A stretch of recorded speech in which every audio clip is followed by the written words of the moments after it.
This particular part of the scroll that I've been working on, I began on March 2008 during the beginning of the presidential election. I was very interested in the racial components of how this was going to turn out because Barack Obama was running for president and he was unknown.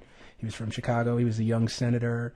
And I was wondering exactly how the media was going to treat him versus how Jesse Jackson was treated years ago as a presidential candidate who had never been in an elected office, but who had a lot of charisma. So a lot of the racial things that I'd been studying about started to come to mind as they started vetting him, and the Fox News was very clear that they were against him. So they went after his background, where he was from. They specifically went after Jeremiah Wright over his saying the chickens come home to roost regarding what was happening with Iran, Afghanistan. And yet that was the same thing that they said. The outrage was used against Malcolm X for saying the same thing after he mentioned this, said the chickens come home to roost when John F. Kennedy was assassinated. And they said, oh, this is outrageous, this is horrible. So I was seeing a lot of the similar patterns in terms of how they responded to outspoken black men, but situations and circumstances to play on white fears. So the comparisons to Obama as a monkey, the comparisons Fox News said when he did a fist bump with his wife, that was some sort of terrorist fist bump. I started speaking for some of the senators, wondering what was in their minds when they talked about him during certain conversations, and I started to add text to it. I had the opportunity to draw some of the politicians, such as Barney Frank and a couple of others, Jesse Jackson, a couple of others who I actually saw giving speeches. So friends actually helped me physically transport the scroll to certain locations. As you'll see later on, I managed to meet Governor Deval Patrick, or Leonard Nimoy played Mr. Spock, and pro wrestler Bruno Sammartino, and I just managed to bring the scrolls to them, do a sketch, and then have them actually sign it. So a lot of what my responses were, when you look at the scroll, deals with a lot of the racial components that started to come in play in the election, as I mentioned earlier. And my anger, my resentment, and my frustration about how Barack Obama was being stripped from being just a guy who's actually running for president because he cares about his country into someone who's foreign, someone who must be Muslim so he's evil, someone who hates the United States. And I knew early on in the campaign, as you can see on the dates of these, that this was going to probably be the thing that haunts him for the rest of his presidency, but which also might make him a one-term president. One of my inspirations for working on the scrolls has always been a guy named Robert Crumb, who was a really famous 60s underground artist. A lot of his work was he used to work for Zap Comics, and a lot of his personal stories were considered very, very sexist and racist, and used a lot of very misogynistic and stereotypical images of men of color and of women of color and of women in general. But one of the things I've always respected about him was the ability to constantly speak his mind no matter who was offended. The honesty in his work of speaking his mind. So that's pretty much the gist of why the scroll is the way it is in terms of some of the language and some of the text. There are days where I'm angry. There are days where I'm tired. There's days when I'm just thinking aloud about certain things that's happening in the media and in the news, and I just write it down. And I never look back on it. The further on the scroll we're approaching now, you'll see the section called What's on Shea Justice's Mind. I created these boxes, and since we're all individual people with three-dimensional thoughts, views, and opinions, the boxes represent these different aspects of things that had impact on me. So you'll see Homie the Clown from In Living Color, Malcolm X, Martin Luther King, Marcus Garvey, Chuck Barris from The Gong Show, all of these things from television, all these media and these images that may at some way impacted and influenced the way I thought about things, or how I ideologically developed to the person that I am. A lot of Obama's running for the presidency I compared with, from the documentary Unforgivable Blackness, the experience of Jack Johnson, the first black heavyweight champion of the world.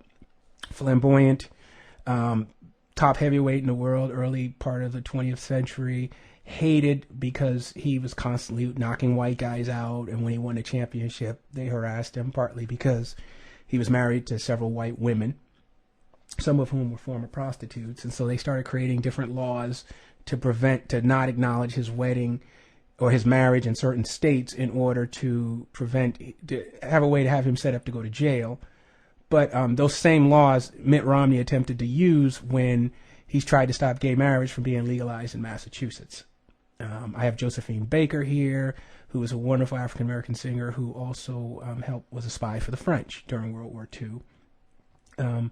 One of the consistent images that you will see going through here is, again, things from the 70s, particularly Richard Nixon and the Nixon administration, which I believe had major impact on what's going on now in terms of our culture and our society, particularly when I look back and study Nixon and the enemies list that he created, the attempts to control the media, the fact that people in his administration back then, such as Roger Ailes, who now heads Fox News, Pat Buchanan, who was a correspondent on MSNBC's Morning Joe, or G. Gordon Liddy, who was part of the Watergate break-in, who ends up being a popular right-wing talk show host. How many of these people took the lessons of the Constitution and liberty, but also the lessons of, breaking and entering and doing all these horrific crimes and misdemeanors, how they use that later on to be justifiable. Whereas once upon a time, wiretapping was considered immoral and wrong.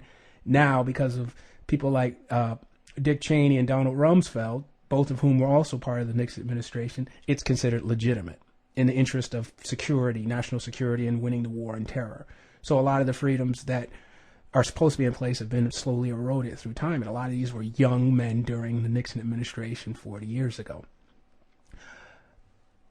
I also recently, at some point back then, started to deviate from just focusing on the war on terror to the point where I also talked about the steroid scandal, Barry Bonds and Roger Clemens, all these other things. And I thought about how I met Bruno Sammartino, because my dad and my grandfather were both big professional wrestling fans and got me into it as a kid. And Bruno's always been ostracized, even though he was one of the most successful champions of all time. He refused to do steroids, and he spoke out against it. So he's almost persona non grata in the mainstream wrestling industry, even though he's retired and was one of the greatest champs. And I thought about him after I met him, and Eartha Kitt, who spoke out against the Vietnam War, and just people, entertainers and actors who actually said something at the risk of being alienated and losing work and losing support. I admired the Dixie Chicks for that during this time of the war.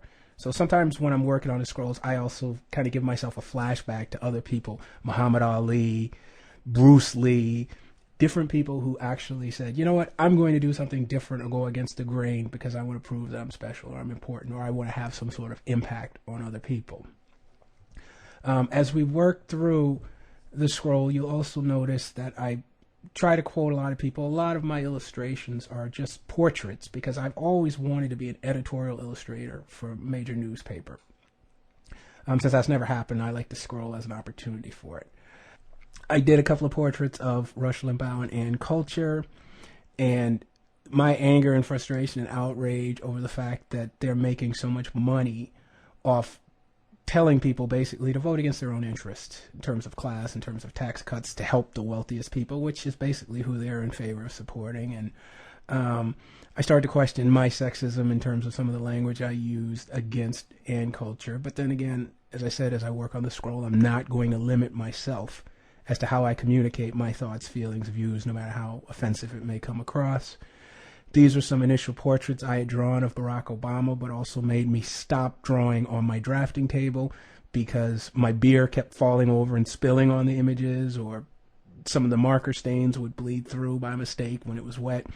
And I mean, it's a nice tack, but I realized, okay, I gotta do this on a flat surface straight across and not on one that's slightly slanted.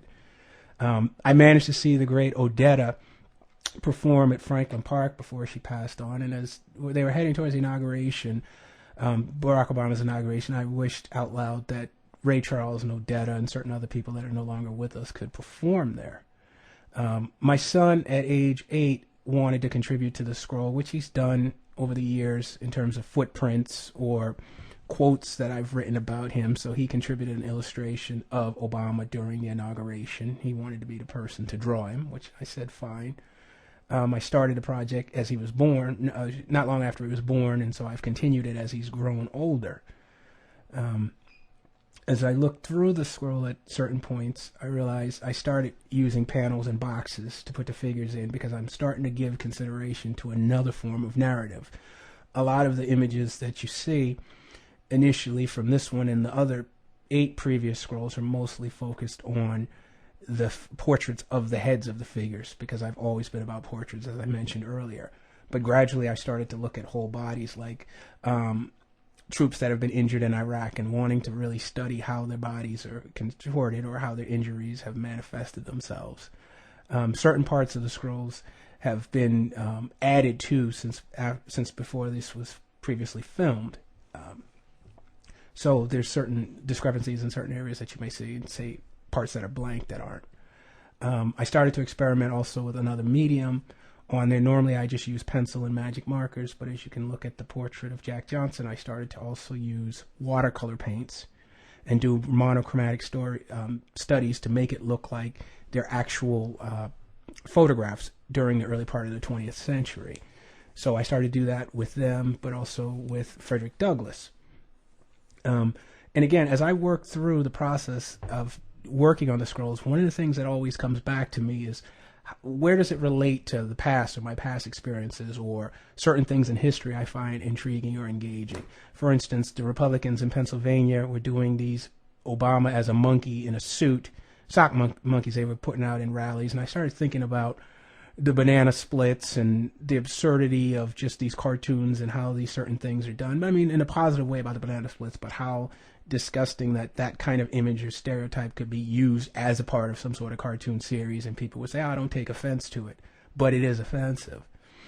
I started to also look at some other influences, such as KRS-One, who was my favorite rapper of all time, but also the political implications of a lot of things he was saying back when rap music in the 80s, when I was a kid, focused on politics and engagement and really trying to do something to change your communities, whereas it wasn't as materialistic as a lot of it is now.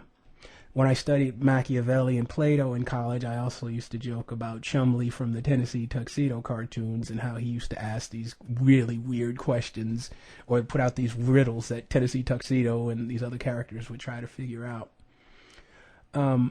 When I started to think about later on Bruce Lee, I mentioned him earlier that I was a huge fan as a kid. My dad used to take me to see a lot of his films, and it was always about how Bruce Lee was the perfect fighting machine. And I'm sure a lot of these people in the war who are my age or younger in a lot of cases, who've been in Afghanistan and Iraq, probably saw those same films or certain action things. And a lot of these people have to come back to America without their limbs. More people have lost limbs because of IED, improvisational explosive devices, in Iraq and Afghanistan than any other time in American history. So we're going to have a lot of veterans missing arms, legs, and different limbs, or both. And so that was something I started to think about doing some sketches of that saddens me, because I know this is going to probably be something I may continue after the war in Afghanistan completes itself, is exactly what happens to these veterans. Because most of the veterans from the Vietnam War era, a lot of these people I see are homeless, and they're in parts of like Roxbury, Dorchester, or the Shattuck shelter where I used to do volunteer work in high school. A lot of those veterans are there. And I'm sure it's not even just here in Massachusetts, but around the country. And a lot of them, they don't get the love of the support after Vietnam. So for me, I'm a little hesitant about the sense of what's going to happen with our veterans when they come home from Iraq and Afghanistan, which right now the unemployment rate is so horrific that that's going to be a major factor as to what's going to happen in their lives. I included Rihanna on the scroll, as well as Tyler Perry as Medea, partly because I feel like a lot of times pop culture gets so bogged down in some ways in terms of actual news. So it also relates to, well, what influenced me in terms of pop culture made me want to go a certain way. But sometimes some of the things I think they focus on take away from something that's a lot more serious. I have a lot of respect for the Dalai Lama and Martin Luther King. Dalai Lama, for me, is probably one of the last of the kinds of people, such as a Martin Luther King or a Bobby Kennedy, that we're going to see in a long time, because capitalism has expanded to the point where personalities of people like these are going to get crushed or torn apart or countered as quickly and as immediately as possible, that the things that they're trying to say aren't going to matter or have any real meaning. So I think a lot about some of the things the Dalai Lama says, particularly when it comes to wealth and, loving oneself and things like that. I've been focusing on more and more of the people from the Bush administration and their jobs as they're leaving, and what do those jobs entail in terms of teaching at these colleges and how they justify the torture and the things that they've done to totally rewrite the Constitution, which made me go back to people in the Nixon administration. I started doing a lot of sketches from watching documentaries and from reading books by like John Dean, who wrote Worse Than Watergate, but also a couple of other books from a couple of other people from the administration, and how warped and how twisted and how distorted a lot of the cover-up was. It wasn't so much the crime of Watergate as much as it was the cover-up that ended up costing all these people their jobs and causing people jail time. So I thought it was interesting to juxtapose Aretha Franklin singing My Country 'Tis of Thee from the inauguration to the spirit of G. Gordon Liddy. I liked having Marian Anderson next to her as almost like a ghost-like figure showing some sort of pride and strength of these black men. I write about my conflicts, about being proud of being American in spite of the whole Barack Obama's running for president thing, because the best way I can describe it is like Chris Rock once said, America to the black man is like an uncle that raised you and paid your way through college and gave you a good education and yet molested you when you were growing up. That's the conflicted feelings I have sometimes. So a lot of times I think that I focus on a lot of the racial hypocrisy, a lot of the decisions that are being made by these individuals who are pretty much essentially controlled by corporations. So a lot of times once I start piecing together a lot of information, I start saying, oh, this is what it means, or this is what why they're doing some of the things that they're doing. Again, as I work through it, I don't really, a lot of what is the center focus of the scroll in terms of the information has been the text first and then the illustration beside it. And a lot of times the text is so much information that I only have enough room to just draw the head of the person or the portrait of the person. And for me, I mean, that's fine. That's the intent of what I want to do. Again, as I said before, I'm more into editorial illustrations. Or that's what I've always wanted to do since I was younger. I started to address some of the Supreme Court decisions at some point, particularly during Obama's fight over Sotomayor being placed on the Supreme Court. And I put her portrait in between Antonin Scalia, but also next to Jack Johnson once again as one of the first Latino on the Supreme Court. Just like with Jack Johnson, how is she going to get through? And is it going to be okay? But also the spirit of Adolf Hitler is behind. I've used him a lot in certain aspects of there because a lot of the ideology and a lot of the hate that I hear from a lot of these right-wing groups like American Heritage Foundation, Focus on the Family, Council of Conservative Citizens, a lot of their ideology and a lot of their thought process, or the John Birch Society, is pretty much in line with a lot of things Hitler said. And it's interesting how they attempt to try to say, well, Barack Obama is turning us as acting like Hitler, whereas I'm like, if you look at the ideological differences, no, he's not. That's what these people are doing. But by trying to be preemptive, it's not meaning anything to me, which is why I included James Brown singing like a dull knife just ain't cutting, people talking loud, but they ain't saying nothing. That's exactly what it's about. They ain't saying nothing that I haven't heard before.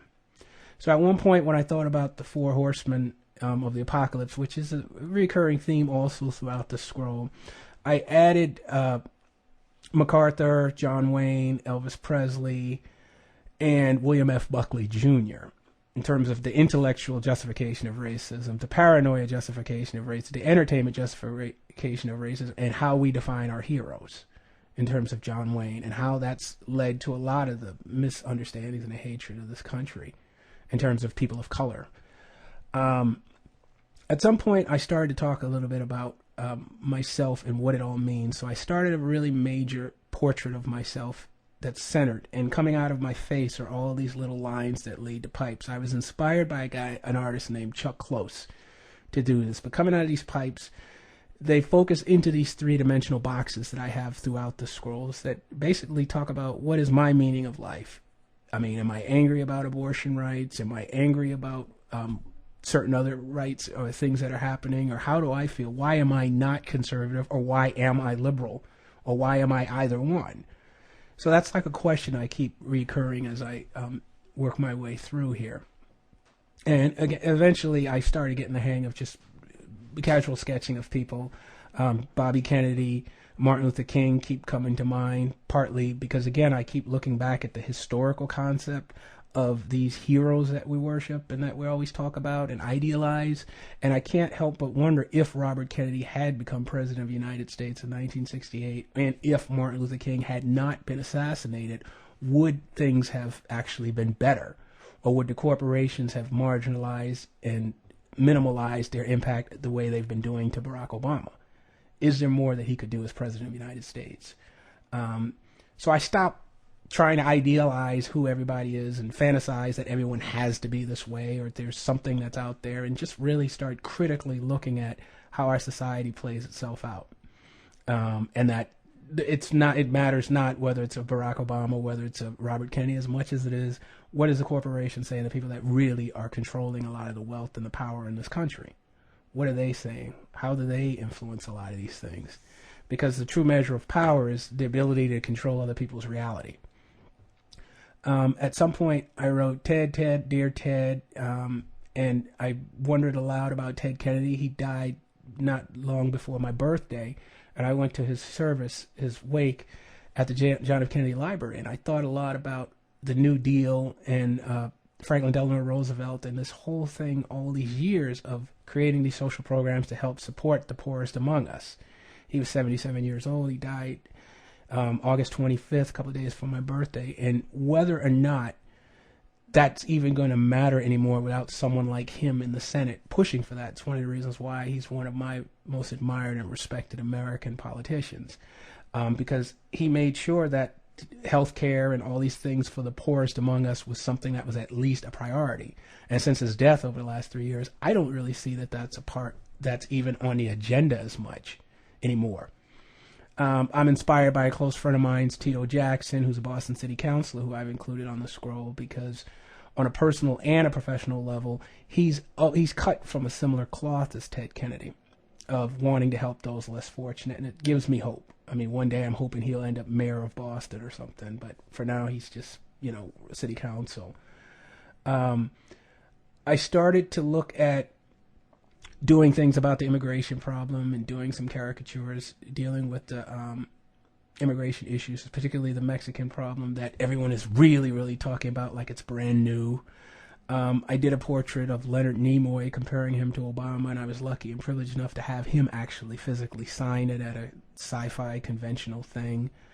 I added a portrait of Nelson Mandela, partly because of my respect for him, but also I have to sometimes remind myself who are some of the people that are inspiring, who can take away a lot of the anger and the frustrations and try to find that peaceful solution to things. Unfortunately, luckily he's still alive, but unfortunately for me, a lot of those men are the ones who end up being assassinated or killed.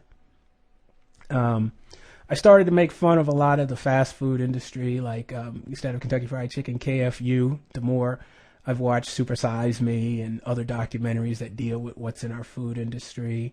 The focus on the family created Obama flip-flop waffles. So I said, oh, that's pretty offensive. So I'm going to add it to the scroll just to see what it's added to a lot of things they're saying about him.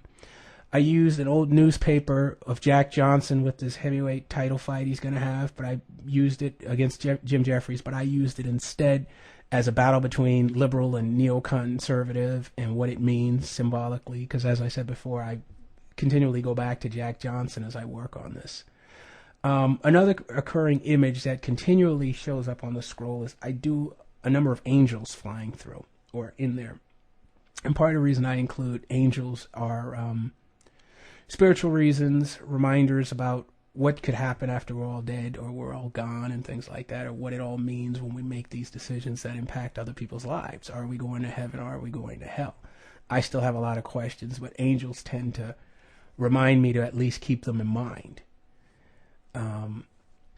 As I'm focusing on further drawings and looking at policies made in Afghanistan, some of the figures you'll notice are upside down. That's when I decide to experiment occasionally with caricatures such as Jay Leno smiling and looking at us, but also wanting to try to move things in a different direction to make it more visually compelling. So you'll see a thought balloon that I'm assuming this is what the person's thinking.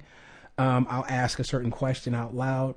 I managed to have Lindsay Wagner, who had played the Bionic Woman, sign the scroll, where I just wondered out loud, why can't the Bionic Woman run for president? Because I've always liked her on television, and this was during the time period of Sarah Palin.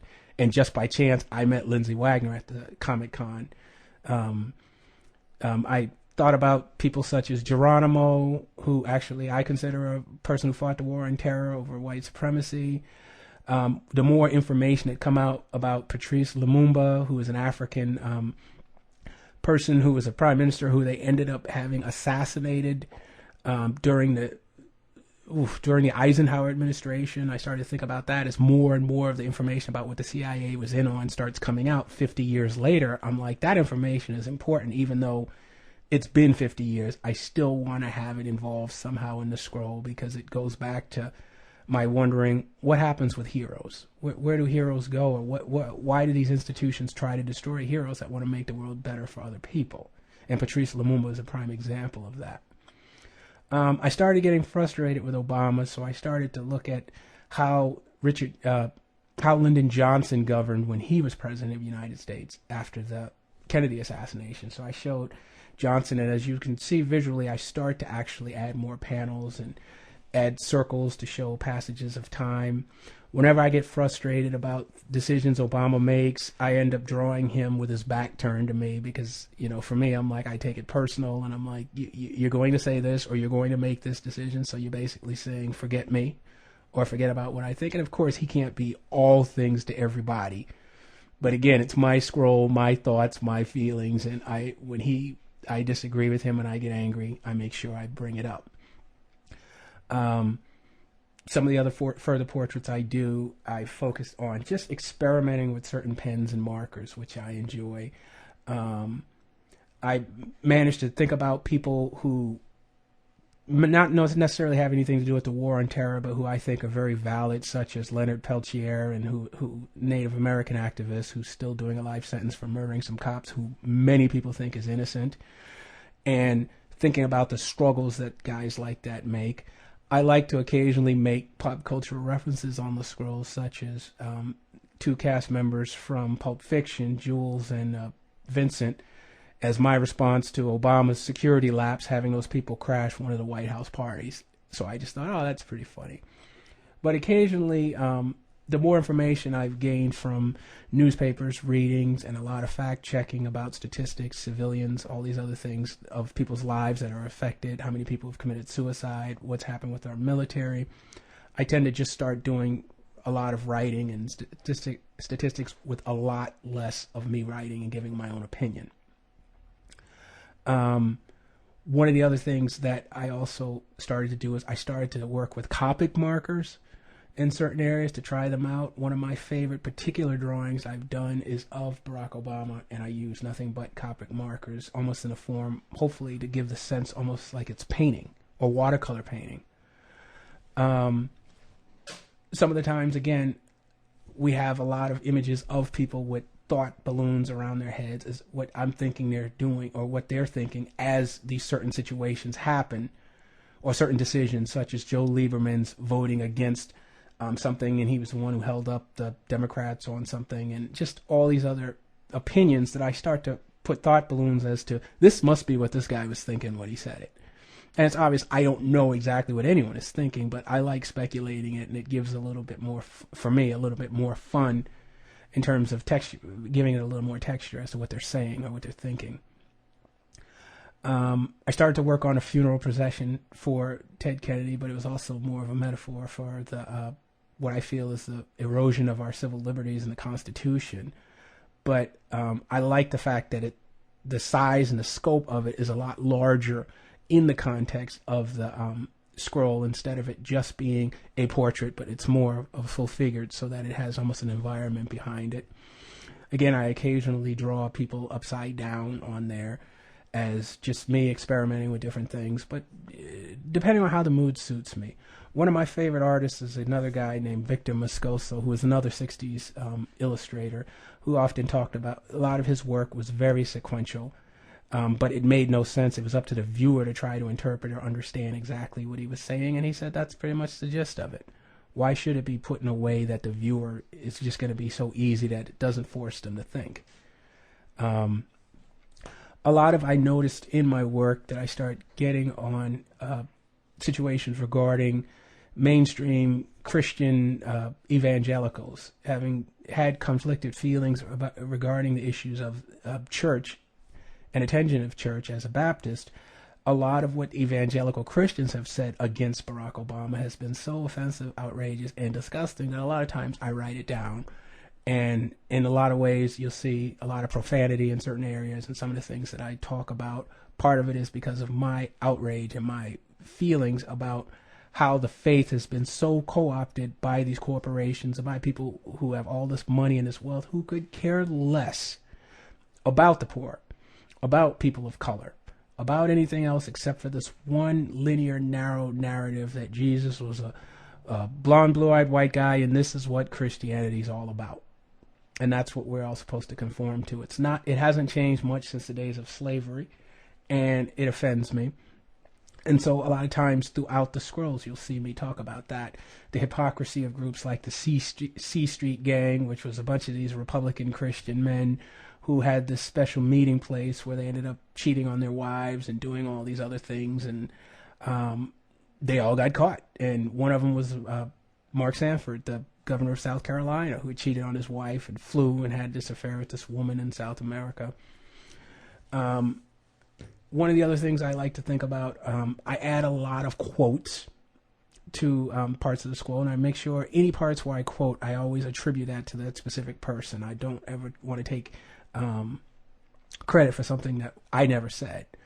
One of the few people I really, truly respect that's alive, who I'm friends with actually on Facebook, is Tim Wise, who's an anti-racism white activist who speaks out against white racism specifically as it pertains to gays, people of color, women, things like that. So I have a lot of respect for Tim Wise, so I especially made it a point to try to do a portrait of him on the scroll someplace, because he's actually someone who addresses these things head on. The more I look through it, the more I see that I change usage of ink pens when I'm writing down the text. A lot of that depends on the day, the time of the day, what's available to me when I'm actually working on the scroll. But also I tend to think, oh, I forgot this. So sometimes I may run back into the room or onto the floor where it's at, and I'll just write something, and just by chance I'll have another pen. So I try to keep the dates in mind, but sometimes the information is so overwhelming that the dates get a little bit jumbled, but I try to be as consistent as possible. So sometimes one date might be a couple of days different from another. I started to personalize the scrolls more by including my grandfather on there. My grandpa Mason is the sequence there, and one is of him, and the other one is these two images on his porch and a crucifixion that was near his house. My grandfather, when I was a kid, used to do this bionic grip on us where he could palm your head and lift you off the ground. And he'd be like, oh, that's that grip based on the Von Erich brothers, who were these pro wrestlers. So I just jokingly was thinking, I wish my grandfather could put a grip on some of these idiot politicians out there. I have respect for Abraham Lincoln and some of the things that Obama relates to in terms of Lincoln and some of the tough choices he had to make. I understand the context of romanticizing him, but I also see him as a product of his time. So I also understand some of the racial elements that people are really, have anger and resentment towards him at. But I try to also give that a sense of, well, this is the time period he was in of, let's just send these black people back to Africa and white supremacists and all these other things. I included an illustration of Willie Horton, upside down. Willie Horton, a convicted rapist that the first George Bush used against Mike Dukakis in the '88 election to say Mike Dukakis lets these rapists go out and rape white women. I juxtaposed it next to the image of Barack Obama that was vandalized by the Tea Party, because this was as the Tea Party movement was starting to come out, and I was saying, okay, they're starting to create another black boogeyman, and they're doing this with this image of Obama. As I still go against the whole issue of fast food, I included Pizza Slut, like Pizza Hut. One of the other things I noticed is a lot of these religious leaders, particularly these right-wing Christian ones, they use Psalm 109:8 as a prayer against Obama and his family, praying that his wife and children become beggars and that he gets murdered and he gets killed. And a lot of these religious leaders have been using that against him, or using that quote in church sermons against him. So that hypocrisy is one of the things that frustrates me. Next to Lena Horne and Miss Dorothy Height, who were both civil rights icons who had both passed that year, I had to include them. As the Gulf War oil spill occurred, a lot of the animals that I draw who were affected by the oil spill, when I speak for them, I just have them cussing and swearing and talking about how human beings suck and how horrible we are to the environment and what we've done to them. So for me, it just goes without saying, why even bother trying to say, oh, I'm a duck, I'm a victim? No, let's just have them cuss and swear at how stupid human beings are and our corporations are and what we've done to the environment. As Bear Stearns gets owned by J.P. Morgan Chase, I have a bear, illustrated a bear that looks really guilty, holding a sign. I want to continue with animals at other points in the scrolls, but at this point, as I work my way through it, it's just a nice way of, again, trying to diversify and change the illustrations to be more visually captivating for the viewer, so that the viewers can look and say, oh, okay, now I'm not really so much bored with the text and the drawings as much as it's more engaging to make me want to see more. So you'll see revolution in text, where I used Radio Raheem from Spike Lee's movie Do the Right Thing, the Venus of Wallendorf, Venus of Wallendorf, which I use as a metaphor about women's self-image and bodies, gay men, interracial gay men, if you will, Cesar Chavez, an activist for Latino rights, Angela Davis, who is a great civil rights activist, Buddhist statue, speaking about the importance of wisdom, for a former slave that was being taught how to read in the late 1800s, early 1900s, lesbian women who were in a relationship, as well as James Baldwin, and about the issue. Part of this came together as my commentary, or at least my thoughts about, if a revolution is going to happen, we have to get rid of a lot of our homophobia, particularly in the African American community. A lot of racism, the sexism.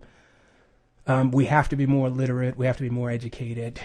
That's why that came out as more of an announcement or as a shout versus just the word revolution and that's it. I used Grant Wood's American Gothic just to show Ma and Pa Kettle saying, "We are broke, Ma," considering the foreclosure crisis is happening. I started to do more caricatures, like of Arsenio Hall, smiling and telling a joke from the old Arsenio Hall show. Sprinkled throughout the scrolls, you'll also notice that I'm using decks of cards that I illustrate. And those are decks of cards because of people always saying, oh, someone's playing the race card. I have this deck that I just sprinkle throughout the scrolls of all these different kinds of cards, racial cards that are used by blacks, whites, whomever. The three-dimensional boxes, as we're flowing through the scrolls, are more African Americans and people who have had impact or had some sort of impact on my thought process, my ideology. So as you see the boxes, you see the little colored wires, they're all going in a direction back to my face. Again, I sometimes write quotes. One of my favorite is The American Dream, because you have to be asleep to believe it, by George Carlin. I start quoting people who say things about Obama, such as he has a Kenyan anti-colonial worldview, as Newt Gingrich has said on numerous occasions, as he describes Obama and his policies, that somehow he's too foreign, he's too different, which is what, at the very beginning of this scroll, I had a sense was going to end up happening. That eventually they're going to say he's too foreign, he's too different, he's not one of us.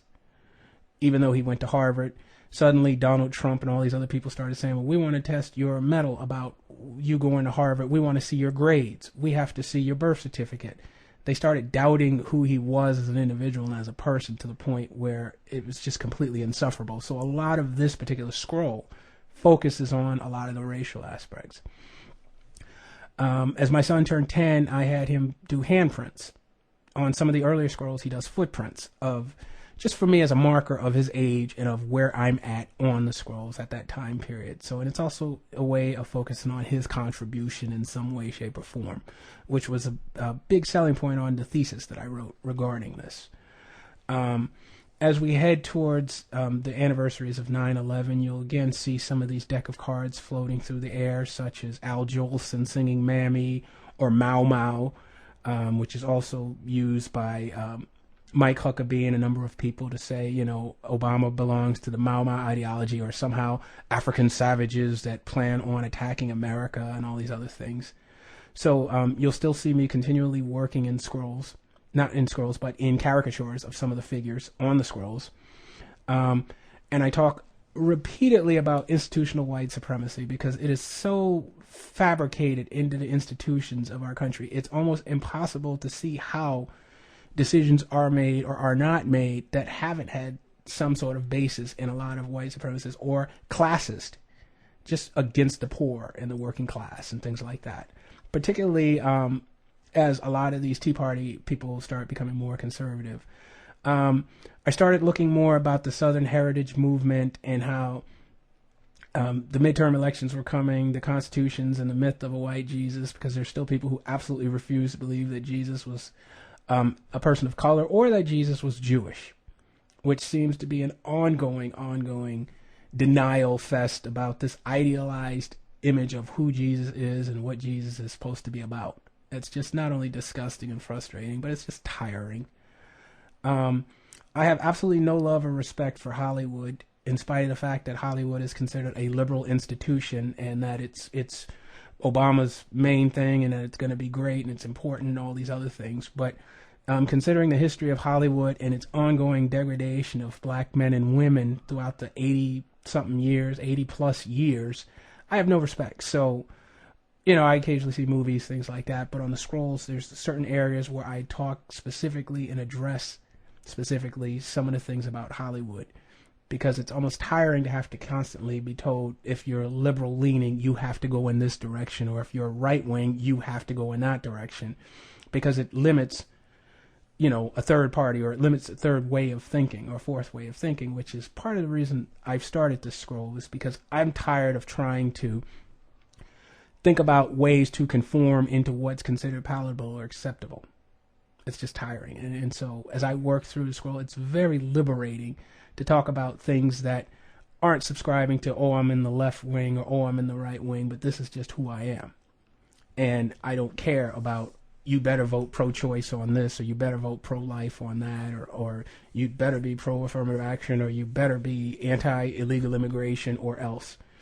I just feel more liberated in saying, this is how I feel, this is what I think, and I don't really care what anyone else thinks. A lot of the women in parts of the scroll are women in places of like Iraq and Afghanistan, because I'm always looking at exactly how are our goals going to be met in Iraq and Afghanistan as it relates to the rights of women and children. So you'll see me mention a lot of these things, particularly honor killings or women who've been mutilated because they didn't conform to this thing or that thing. And it goes back to, again, where are these goals of freedom as they pertain to women and children? Because until that's addressed, it really doesn't matter that we're occupying these countries and doing these horrible things to these people in the name of our freedoms and things like that. I started to look at Bob Woodward and Carl Bernstein and the Fourth Estate. All that work that they did to uncover Watergate and all these other things, and was it all for nothing in terms of what's been going on now? So I have them in a couple of panels in terms of what I title Nixon's Revenge, James on Good Times was right, based on an episode of Good Times. But how offensive it is that the Fourth Estate, freedom of the press, has been so compromised and co-opted by corporations that it's almost inconsequential as to what it means. So now you see in silhouettes, I started to use black paint when I do wars and lies, sequencing of this war, all these people that are impacted, the oil that's dripping and drying on the people, some of the politicians that are involved, Osama bin Laden, obviously, who caused all these things, and where all this ideological hate is coming from. But how is it impacting all these women and children? So that's a reoccurring theme that goes throughout the entire thing, especially with war and lies. Again, change the size of the text, show more battles. I start showing more figures interacting with one another, particularly as we're tying up and grabbing what we consider insurgents, which are these people's lives in their homes, and these individuals. So what is that happens when we start beating and humiliating these boys and these men and these children in these other countries? Are we really helping them, or are we only feeding into a process that only gets worse and worse? So as I started to work my way through this process, I started to look at more film footage, more imagery that I see on the internet, less of just looking at magazines and books and things like that, but actually looking at videos. So I started to watch the military channel a lot more. And I started to pay more attention to what uniforms, what are the suits that we're wearing, what are some of the things that we're possessing as we're going into these battles with these people, what are some of the things that we're going to do in terms of these people's lives. As I was working my way through the scroll, suddenly the Arab Spring starts to show up. So a lot of anger, the hate, frustration, first in Tunisia, then in Egypt, and all these other places in the world, in the Arab world, started to manifest itself. So I was like, oh, I got to start writing this stuff down, because who knows how it's going to affect our goals and our situation in Afghanistan and Iraq as these people started rising up for freedom.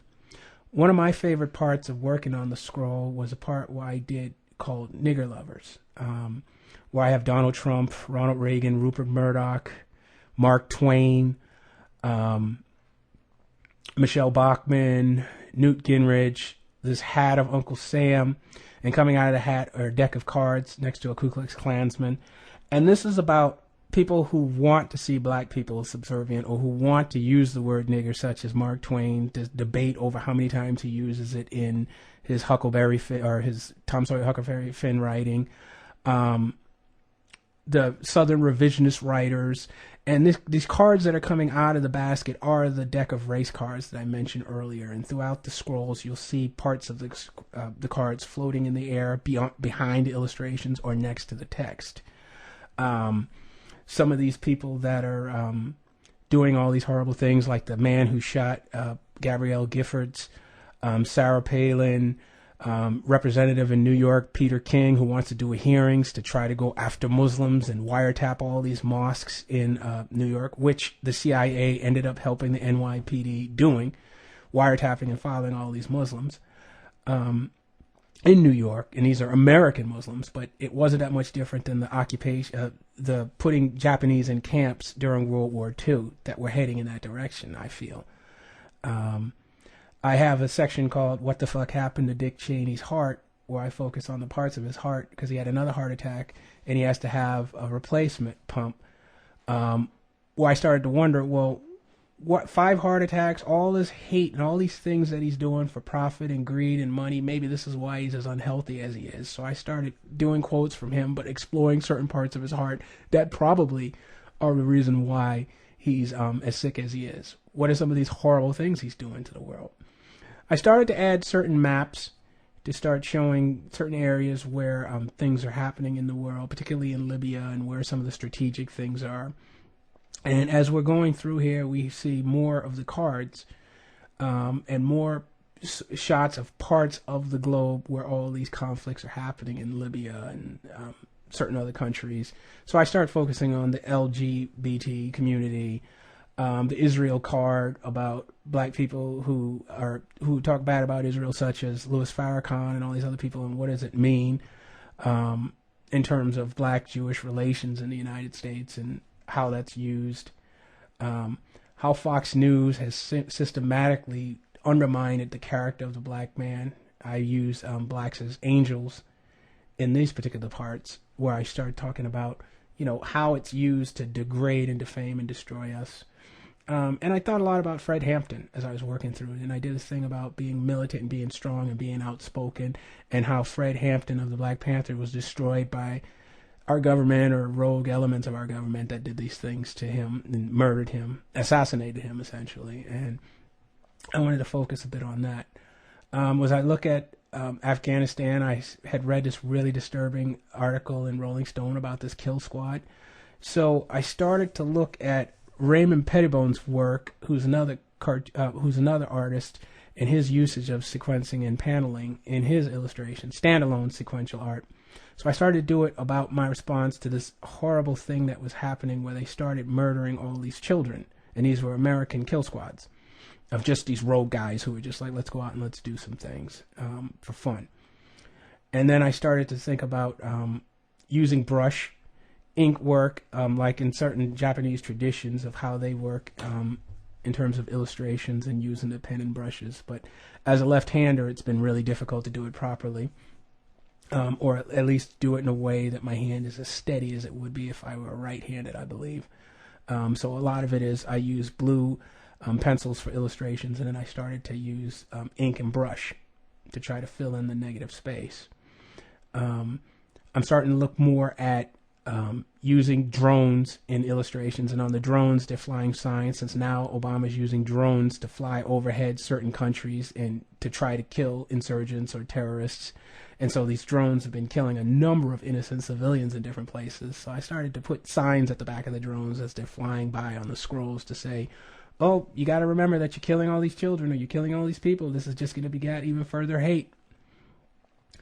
So at some point I started also putting our troops in silhouette as individuals who are engaged in these wars and participating in these certain things. And I started to say, let's focus on the impact of the individuals.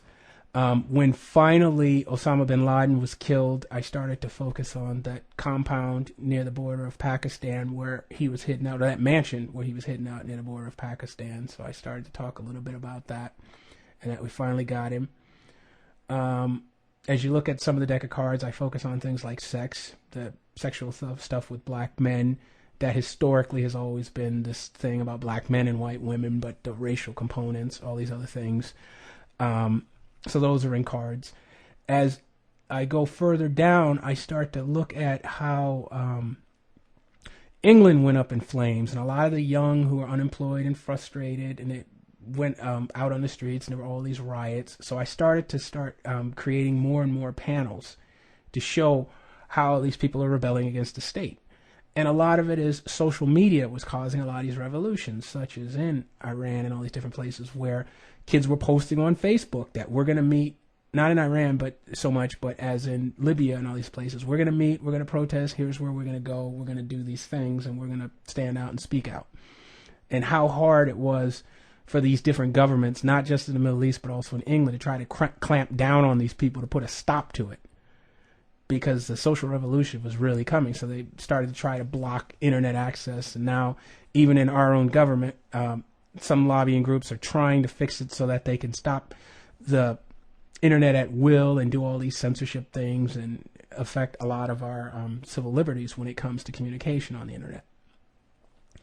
I also started to work on symbolism of animals, such as the elephants and the jackass of the Democrat-Republican Party. Some of the sequences on the scrolls were parts that I began, and then I had to move on to something else because I was busy reading or doing research. So some sections of it are almost incomplete, which I don't mind. It's just a part of the process. And as I tell myself as I'm working my way through it, depending on my mood and my inspiration, don't go back.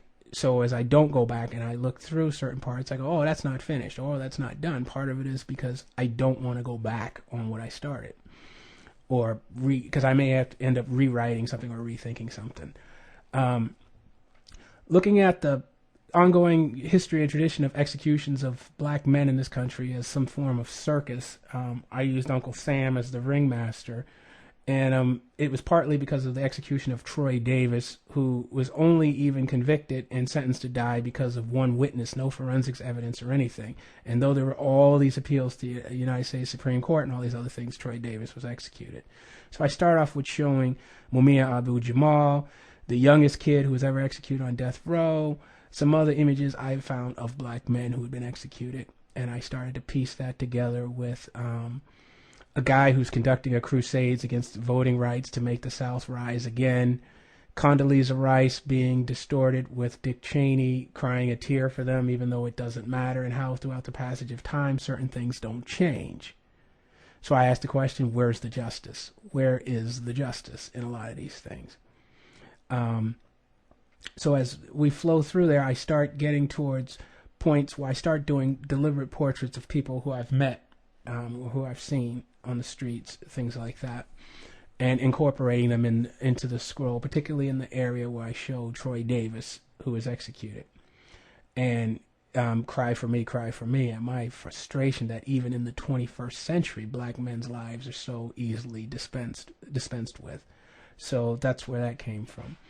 As time goes on, I started to incorporate sequential art as the 10th anniversary of 9/11 came up, where I started to do these mini watercolor landscape pictures of certain things and symbolic of the war on terror and of the situation that's gone on with the war. The firefighters, many of whom are dying of these health issues because they had run to ground zero, the issues with Guantanamo Bay, some of the debris from 9/11 and how it's affected people's bodies, and how that health hazards have affected the environment. Japan had a nuclear spill that caused all of this stuff to happen in terms of radiation, all these other things, and because of their tsunami, some of that radiation is going to be in parts of Japan for generations to come, and that's going to affect the lives of the people in the area, and it's probably going to affect people in different parts of the earth as the weather patterns change. I started to do a Victor Moscoso sequence later on where I played with the four horsemen of the apocalypse and the whole behold a pale horse, and what happens to children once they are brought into this world, because we're always hearing about people being pro-life and pro-this, and this, but what actually happens to the children that come into this world now? Particularly in America, as a kid of color, what happens? So I included King Kong because of the usage of him as constant usage of the black beast and the sanctity of the beautiful white women. You better be funny or entertaining, so I use these minstrels there. You have to be non-threatening. If not, if you don't conform to these certain things, you're going to end up being destroyed in some way, shape, or form, or you'll end up in jail or you'll end up dead. So what are some of the ways that you come into this world and you can survive it? Now that the Republican Party has pretty much unofficially declared a war on women by trying to get rid of a lot of women's rights, I went back to a lot of things that were happening in these other countries in the world, particularly women who have to wear burqas and are under the whip of the Sharia law.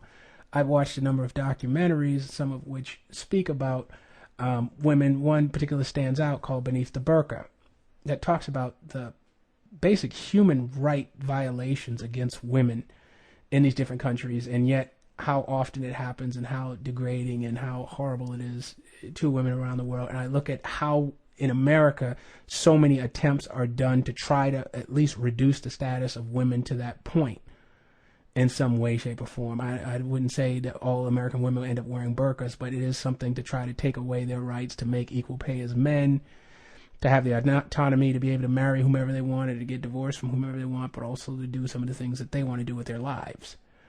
As a presidential candidacy in the Republican Party started to heat up, I started to do caricature illustrations of all of the Republican candidates and some of their talking points. A lot of it was just nonsense. It was a circus freak show. So I just was like, let me just cut to the brass tags. He said this, she said that.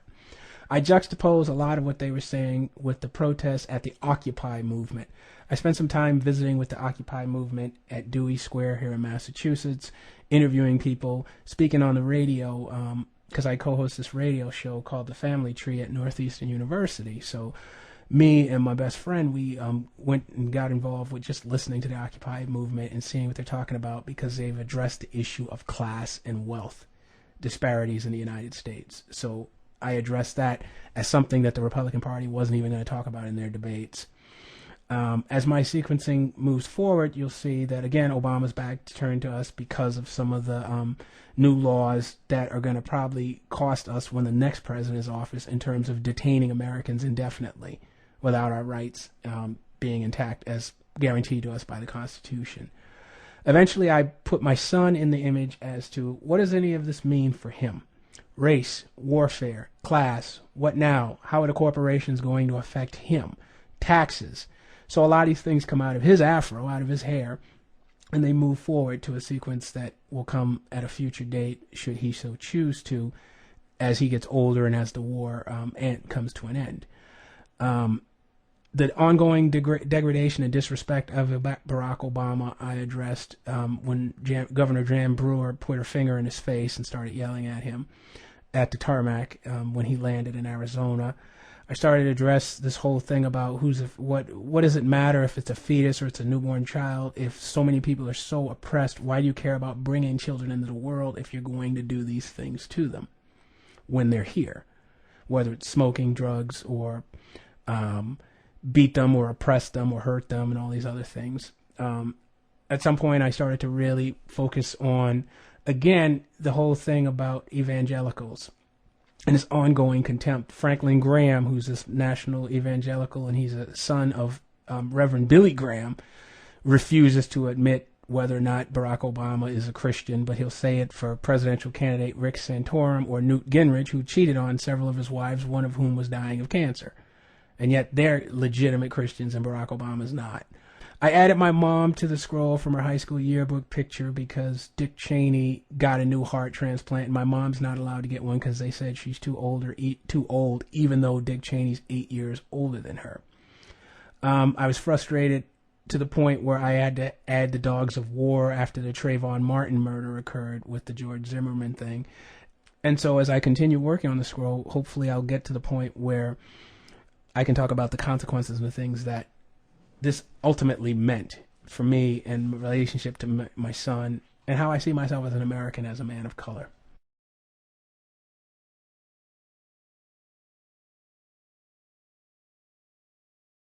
It's one edge of the photographic space. And we turn this off. Vacuum off. Now we've killed the vacuum that's pulling the scroll down to the table, and we're advancing 22 inches. We shoot 24 inches at a time with 2 inches of overlap. So we're advancing 22 inches. Pull back just a tiny bit. Okay. You aligned with the papers that you're in? All right. Turn it on. You get the little blue marker out of the frame so that you don't shoot it. And when we take the photo, it's on time lapse or time delay, so that the jiggle of this thing has 10 seconds to settle down. And we don't use a flash because we want the evenness of the light. And the photo table has been lined up in a spot so that the light intensity at the four corners of it is exactly the same.